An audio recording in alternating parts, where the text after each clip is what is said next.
Hey, the stream is live. I never look at that rectangle that the stream is live. And I know it's going out live on both YouTube and LinkedIn.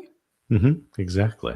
Yeah, it has been a while. And I'm not really going to dwell on that part. I just want to smooth back in to being a person who invites others to come in and talk about what they love to talk about along the lines of caregiving, enriched longevity, and generally aging. Um, I I'm not going to ask you questions, but I'm sure I'm going to bring up a subject that you're going to have something to add to. I know that I am going to something called WOW this Friday. And you think, wow, what's it going to be about? Well, it is Women of Waco. And you are the one who said, you are a woman of Waco, Texas. Indeed, You you are. should go.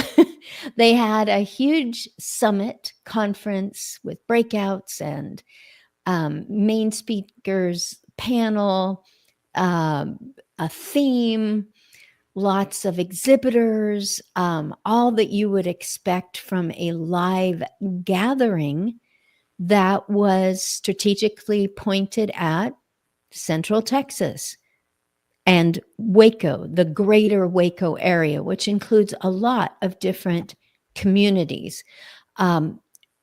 It's called WOW. It happens only once a month. So you know that when we gather, eat our food, network at the tables, throw in our raffle tickets for gifts that are brought by different individuals, different businesses, because that's another opportunity to get their business name spoken.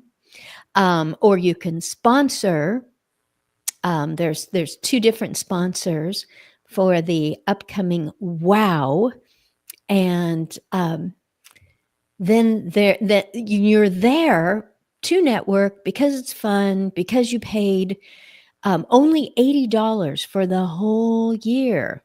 You do have to pay for your food, but you have the opportunity to walk in and be known and be constantly advertised through all their emails and obviously on their website. So, who's the keynote speaker going to be? It's a gal that we know, Anna Hoffman, and she works with Home Instead. Will her keynote be about how to grow flowers in the spring? Will it be about how much I loved my grandmother? Will it be about presenting things? Her husband is into some very unique ministries. Will, what is she going to talk about? But again, her business, or the business with which she is involved, she's not the owner of it, is going to be elevated in front of, goodness, there were so many.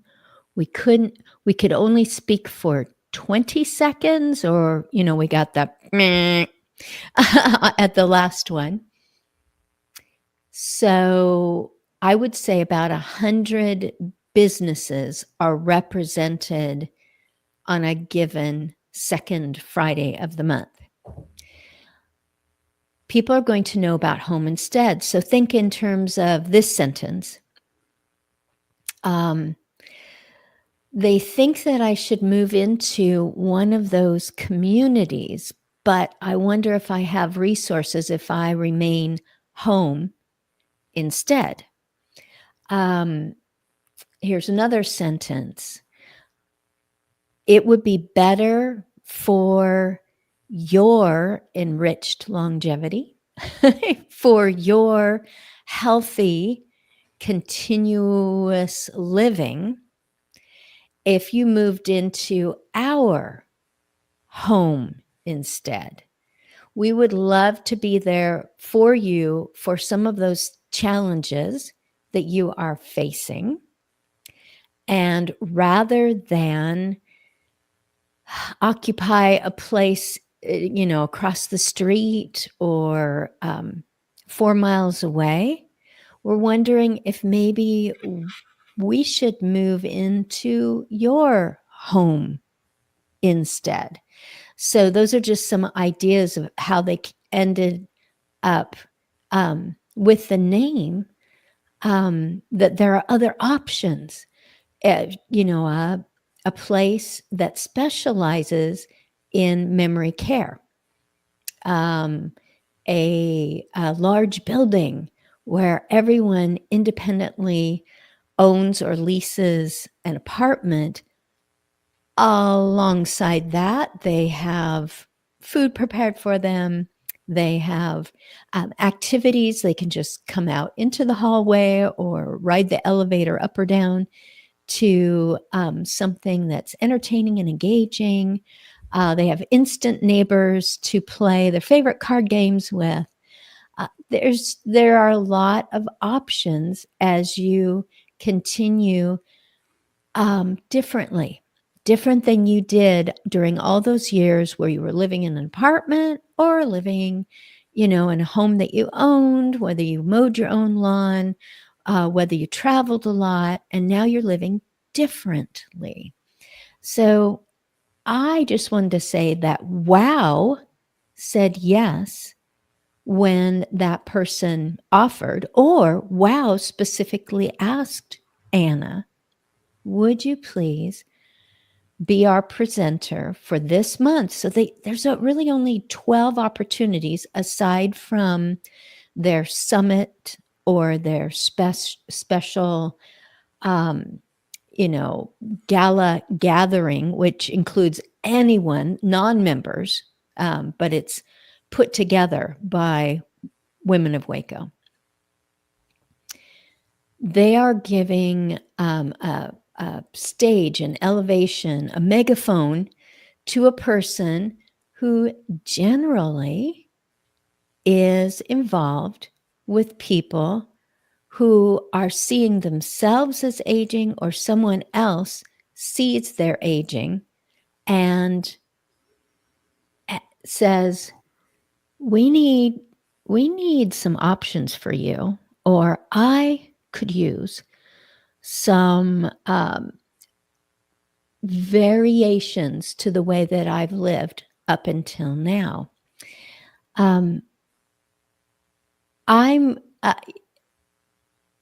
I will simply let you respond to anything that you heard me just say, in case it jogged your memory, or you just want to talk about being my producer, whatever you would like. So am I correct in remembering that Home Instead does non-medical work? You are correct. There's a huge, that isn't a skinny line. That's a big fat line. You've got to have the right training, and you've got to have the right credentials to do anything that would make a medical difference. But you can show up in 114 different ways for a person that will keep them from needing more medically trained help. Falling in the shower, that one jumps into my mind, but also noticing that hearing aids need batteries, realizing that there's something simple that could be moved, changed, mitigated, removed, to keep that person from falling again. But let's veer off of falling for a moment. How about the person who puts themselves in harm's way? It's not their fault. Criminals are horribly good at what they do. Person who's putting themselves in harm's way, because someone is pretending to be kind and caring. And instead, you get someone who truly is looking out for their best interests and is not looking for what they can gain from a person who is just more vulnerable because they're spending a lot of time alone and starting to show signs of loneliness. And for one person, that's a target that they're aiming at. And for another person, that's something unacceptable. They would much rather that person have different activities, different options, different people in their life to make sure that the loneliness that any person can feel in any age, any stage of life, doesn't turn into a monster that comes back to bite them, in that a person says, oh, this person's reaching out for friendship. I will use that for my own gain, to abuse them or to commit any other crimes against them. So yes, home instead, not medical help. And you mentioned before that you volunteer with Friends for Life, and we were just listening to an interview that I did with the founder and executive director, Inez Russell, because you mentioned loneliness, and she told the story of a lady that bought siding for her brick home multiple times just because she wanted someone to talk to. Yes, I don't know that exact circumstance. It may have been a little while back. And this lady purchased aluminum siding 3 times because the man was so nice to talk to. There was nothing nefarious about him. And it may have been a different person that she talked to each time. She didn't need aluminum siding times 3. It was just so enjoyable to have them on the phone and have them ask about her home and to find out what she would like. It was so enjoyable, and it was not what someone might guess. Oh, she was into dementia. No one would do something like that unless they've lost the ability to reason or to remember or to problem solve. No, none of those were at play. She simply had 4 walls, no longer had the opportunity to go to be with people. People did not take the opportunity to go to be with her. And desperation, maybe she just discovered, oh my goodness, I just love these people. If they call me again, I will keep them on the phone for an hour and a half. They were so wonderful about everything they were, saying to me, and I can afford it. I have the money. I can just keep buying things because they keep talking to me. I haven't researched it, but once upon a time, I remember hearing the phrase solitary confinement, a punishment for a person who either initially did something terrible against the law, or they are not sticking with the rules of being incarcerated. And so they are placed in solitary confinement. Or maybe they consider them too much of a con artist or a threat to the inmates, to the guards, whatever it is. They put them in solitary confinement, no interaction with other human beings. It's a punishment. It is a way of keeping someone bad away from others. And that's what happens to so many people, because part of their life has become disabled. Just like your, electronics can be disabled, something. So Yeah, So friends for life. um, and isolation isn't limited to the people who receive care. Caregivers are also can become isolated when they don't have other people to share their burdens with. Mhm. It's been documented that their health plummets. They go from a person who was at a level without, you know, everything that they needed medically, everything they needed socially, psychologically, was at a higher level.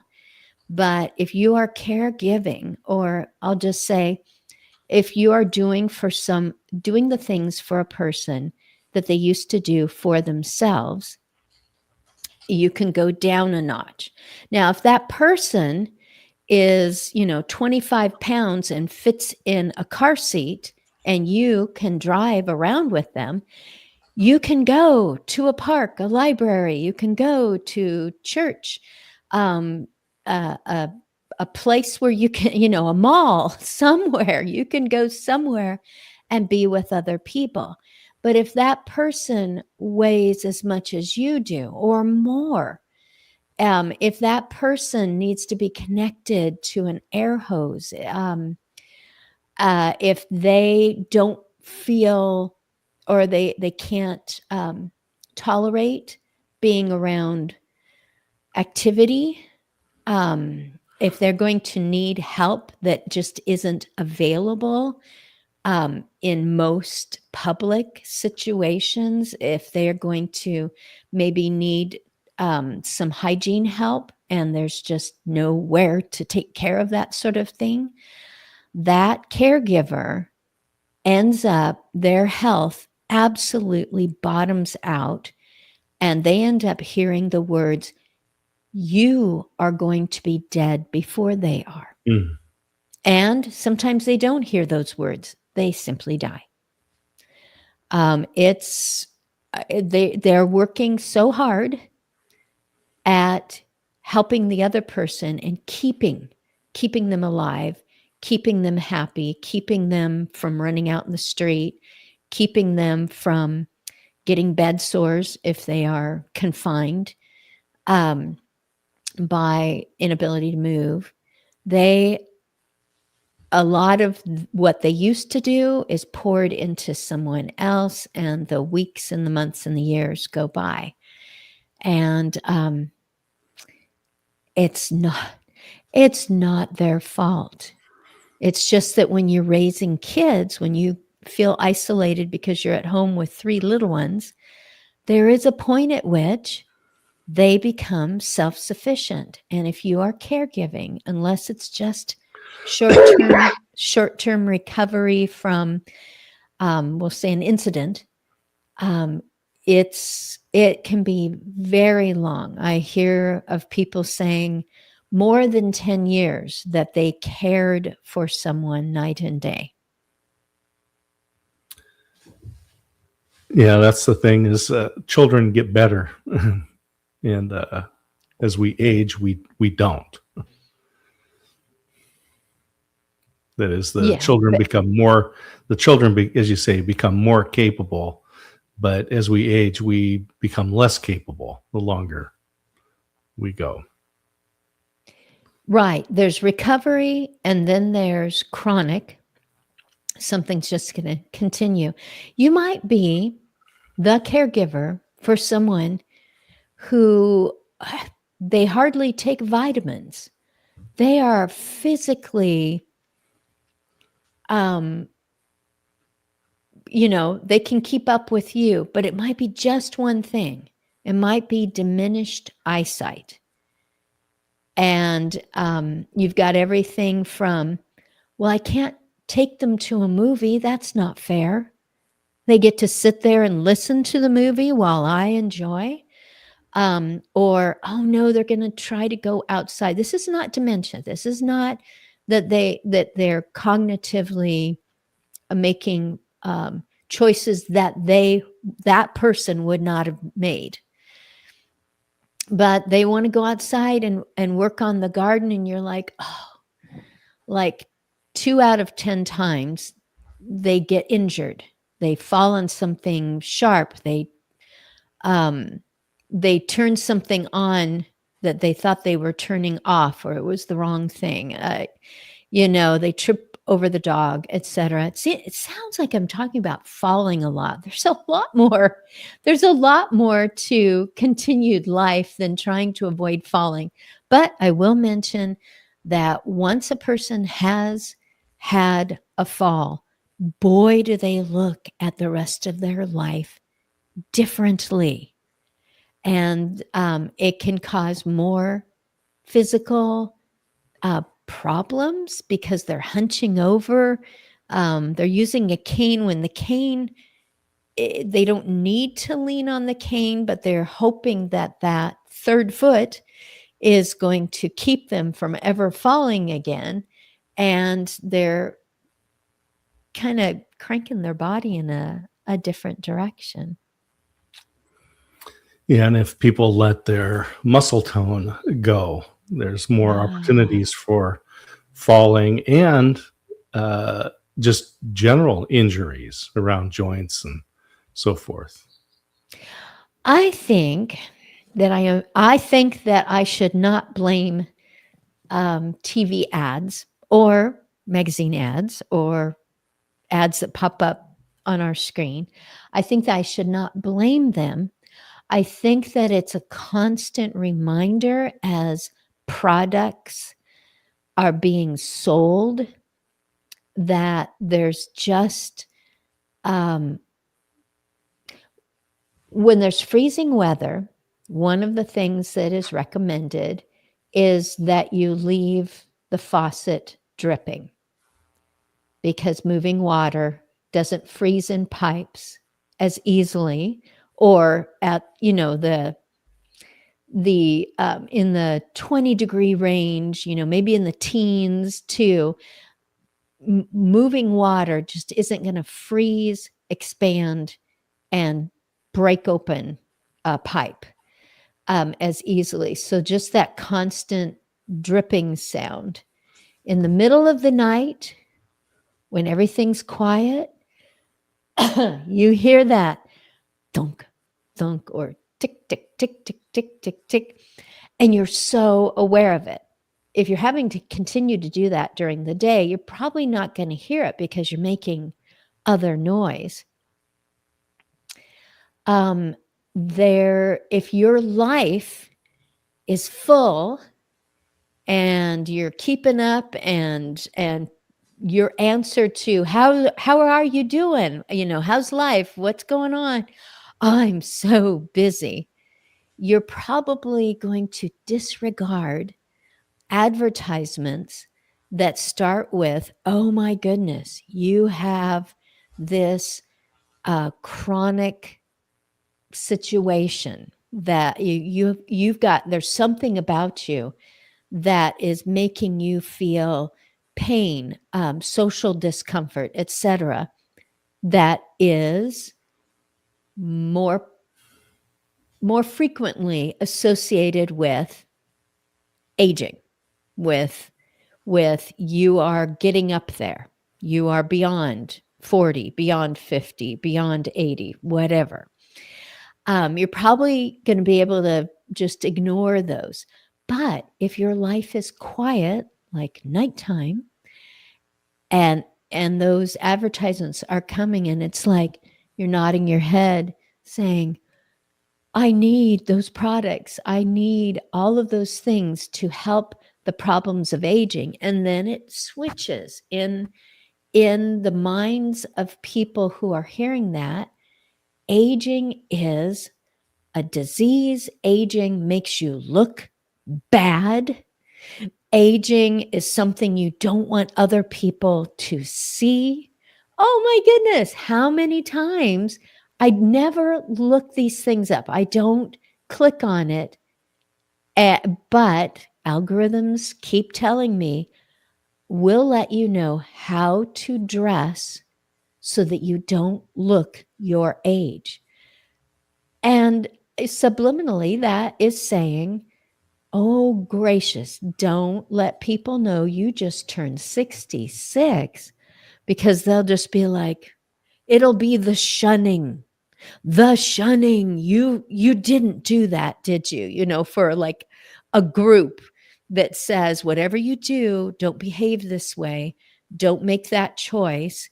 Don't let us see you, having this desire or interest or collecting items or whatever it is that group doesn't want you to do. It's like, whatever you do, don't let people see on your skin, in your choices, the way you talk.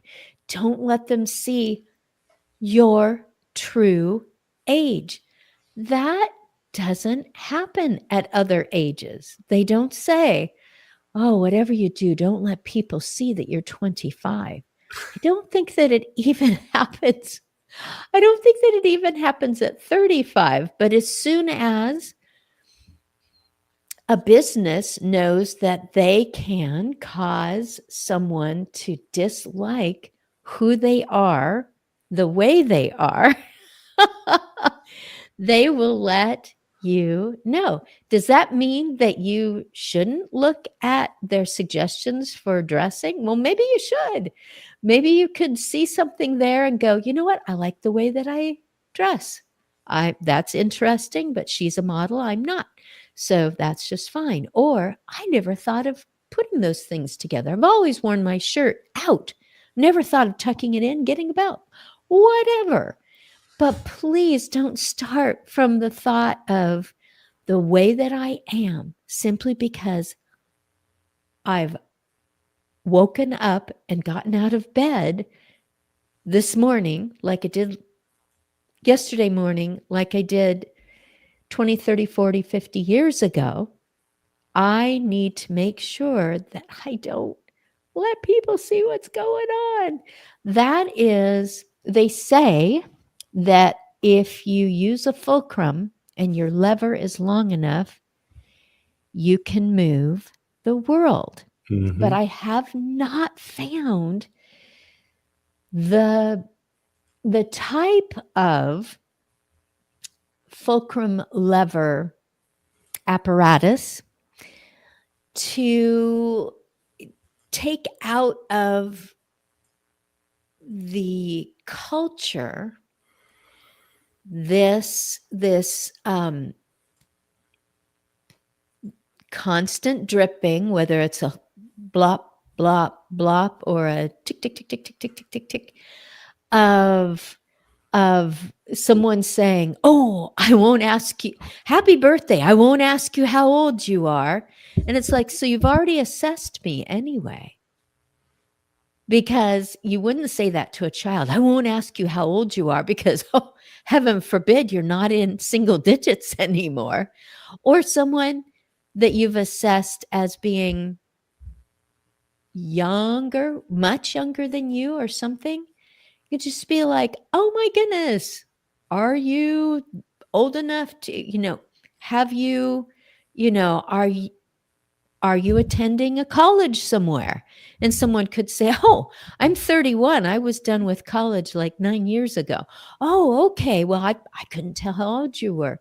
But with other people, it's like, and then of course the little jibes, the little, well, now that you're here at this point, you probably are starting to feel, creaky, etc. And I don't like the clicking sounds that my body makes. I'm not attracted to them, but I also don't have to hate my body. It's brought me this far. I can thank it that it's making clicking sounds when I'm warming up Mm-hmm. to use my arms to either drive my walking or to use some of the equipment at Anytime Fitness. I can thank my body for still moving and not have this constant self-abasement of, ugh, if only I didn't have that look, then what? People would like me? Or then I wouldn't have to be embarrassed that I exist? That's that. So I one of mean, the when you unpack it that way, you realize, wow, I can use a product because I decide to. one of the things that also leads to isolation is just being able to get around your community. And so you're also Yeah. working with another group that is addressing some of those issues, or at least bringing visibility. And they're called Mobilize Waco. I saw two women sitting off to the side, and I tend to gravitate toward people that are not already clustered and in the middle of a conversation. I tend to gravitate off to the side. And by the time they knew that I was a caregiver, a hired caregiver in individual homes, ended up being something over 90 different families who knew that when I came to the door, I was there for a good reason. And that in 2022, I started to ask people to come on my screen and talk about their business, their areas of expertise or lived experience, their credentials, the book they wrote, etc., to come on my screen and talk about aging, because that was something that I ran into that I felt really comfortable talking with people whose aging was very apparent.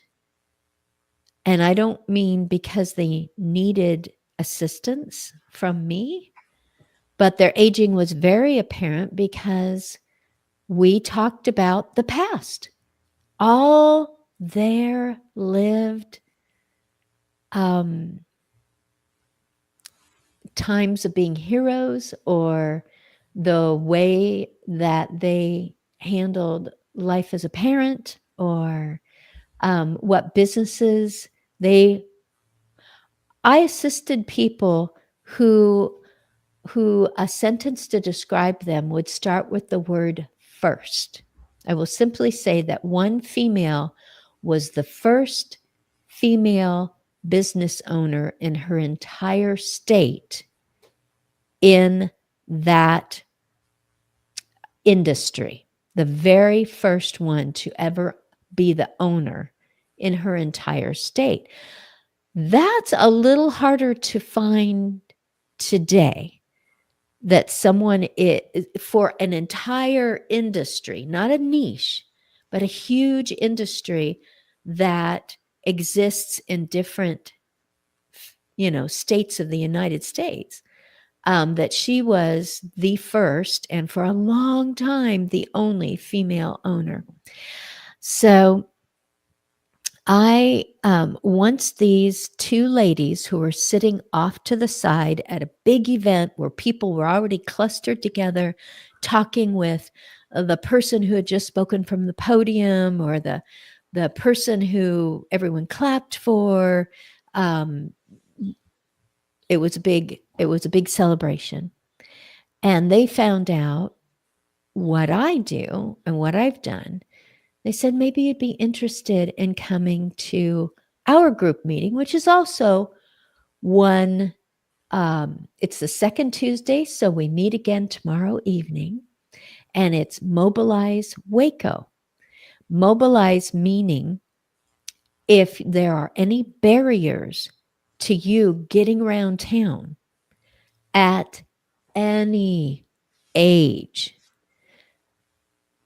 then are there ways that our city could remove some barriers that they just simply aren't aware of, because people with sight and people who do not use wheelchairs created that ability to cross the street. You know, they put in everything that is required by the policies of our region, but in this situation, it does not fully serve a person who doesn't have sight, is legally blind, or a person who doesn't move anywhere without a wheelchair. So one of the gals not only uses a wheelchair since she was old enough to be able to push a wheelchair, so starting in childhood, but she also drives herself to work, and she works at the bank. So we're not looking at a person who is isolated. We're not looking at a person who has any cognitive barriers to getting around town, but there are details like people deciding to park either in a handicap spot or in the stripes that are next to a handicap parking place, so that the side of her van cannot open and the ramp cannot place itself. And even if she got to the end of the ramp, she could not scoot around whatever vehicle is over into the stripes to be able to get out. So one handicap spot is available, and it's completely useless because it's a good size van, and the ramp has to be as long as it is in order for it to not be at a dangerous angle. And there has to be space beyond it for a person to move their own. There's a lot of measuring, there's a lot of science, there's a lot of engineering that has to go into this. People who don't use those vans simply don't know. And the problem is that she knows a person who suffered a heat stroke situation, because when they returned, because it was getting too hot, it is Texas, when they returned to their van, they were not able to extend their own ramp. Were not able to get inside of their van and get the air conditioning on because someone parked there and left. Could the city fix that in some way? Was the striped area adequate as is for the full navigation?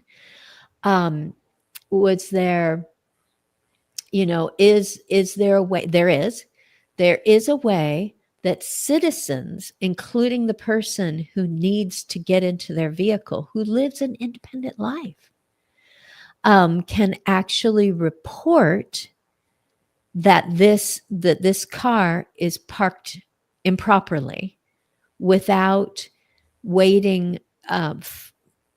I'll say, if the police are busy with a lot that's going on, how long is it going to take a police officer to come, assess the situation, and then call for a tow truck to move that vehicle?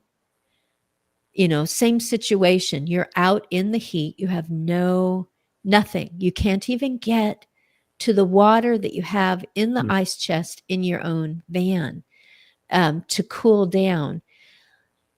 You're an independent human being. Should you have to sit there and go, help me, someone get me cool water, somebody get me inside of a building that's, somebody pick me up out of my chair and stick me in their car to bring me somewhere that's or turn on your air conditioning and inconvenience you.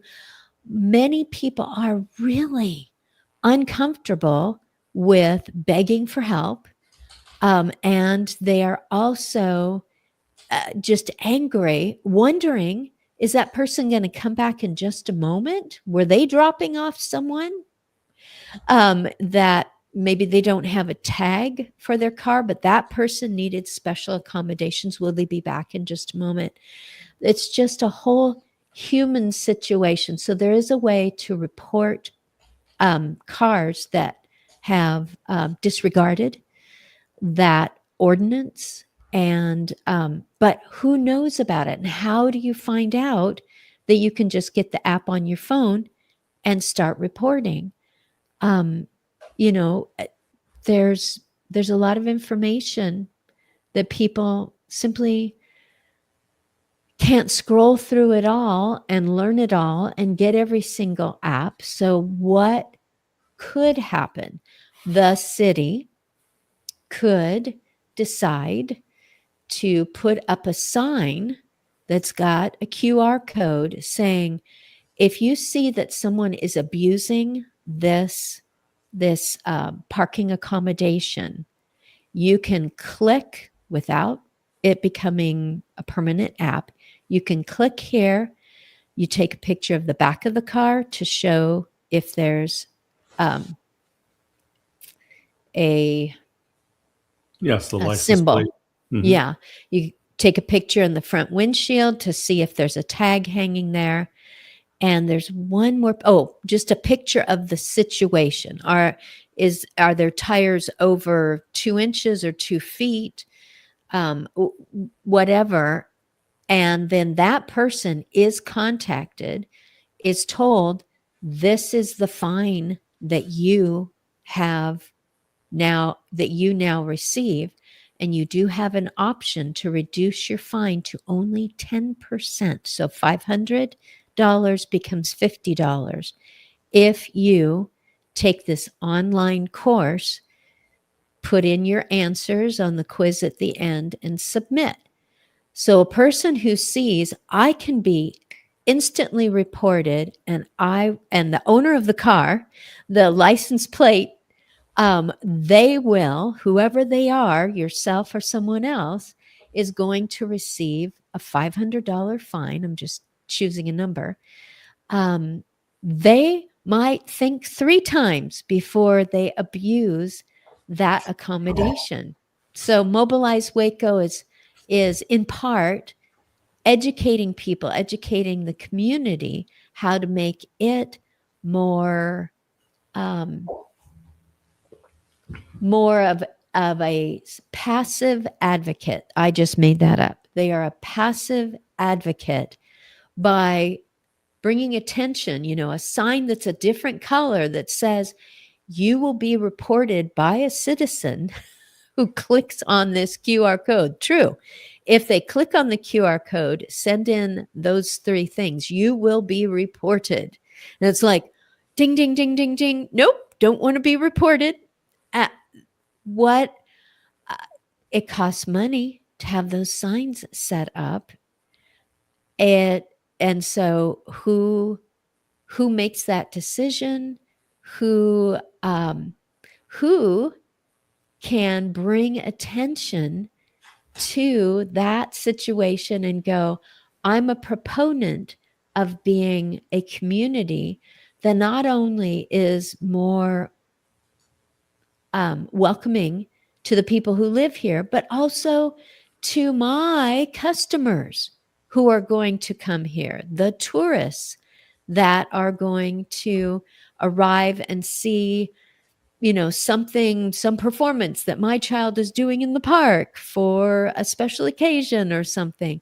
I can be a proponent for this community because people who need extra accommodations beyond a person like me who walks with tennis or mobilizes myself with tennis shoes and glasses, as opposed to a person that mobilizes themselves with a service dog and a wheelchair,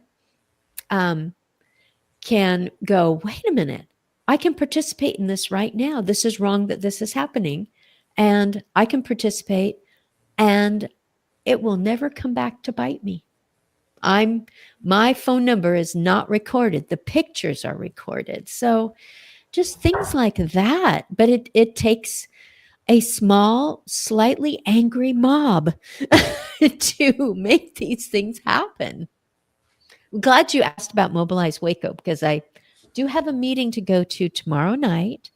And Bob Cisco is going to demonstrate for us how he uses technology to map an exterior, an intersection, how he maps everything that happens there, just similar to mapping the inside of a building with his equipment, and how he can program in, it should be this way. And his equipment and his data says, oh, well, that's not going to work because there's no curb cut there. So we get smarter, but I also look for ways that we can cause a person who's just never been aware, that includes me, just never been aware, hey, you can't just park there. A person who does this, or a person who's using a cane, is going to meet with a failure that they did not create, is going to meet with a fate that they didn't cause that because they were too lazy or something like that, because something should have been, you can't have this come out here because that's where somebody just put in speed bumps right there. So it's not going to work. In theory, that's where a corner is, but someone just put in a speed bump, and now you're asking someone to be at an odd angle or to try to, without being able to see it, is the speed bump 12 inches wide or, 5 feet, things like that. So thank you for asking. Well, I've got a recording that starts at the top of the hour, so I'm going to have to run pretty soon here. Well, I'll just say I look forward to doing this at noon live because of agingbetterNetwork.com. And I call this Aspects of Aging. And I love to have people come onto the screen who says, I'm not really bothered by my aging. This is what I've been doing. And I love helping other people see their next phase of life through a completely different lens. I'm like, oh, you come on.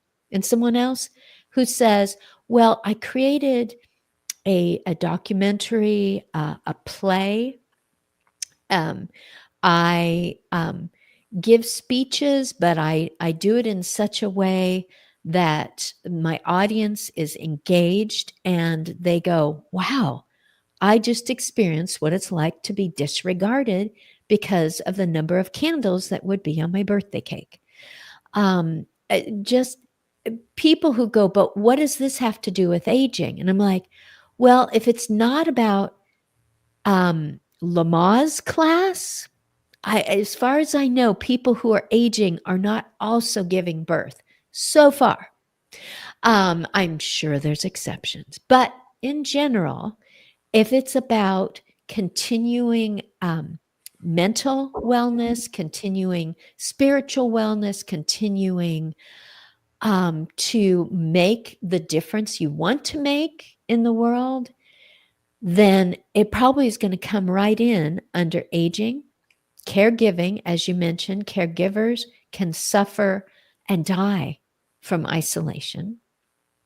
They can also find resources at agingbetterNetwork.com that no one seems to know exists. And I think you should know about this.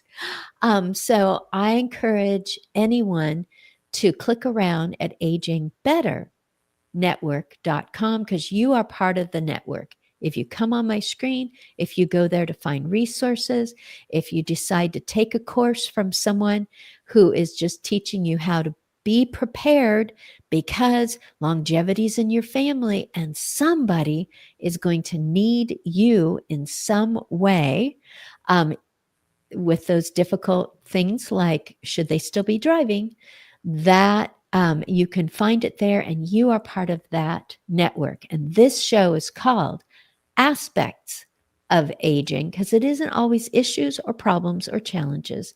Sometimes it's just another facet of this fascinating part of your life that could go on for about as many decades as you've had already. So thank you so much for just letting me have a soft open on continuing what I started in 2022.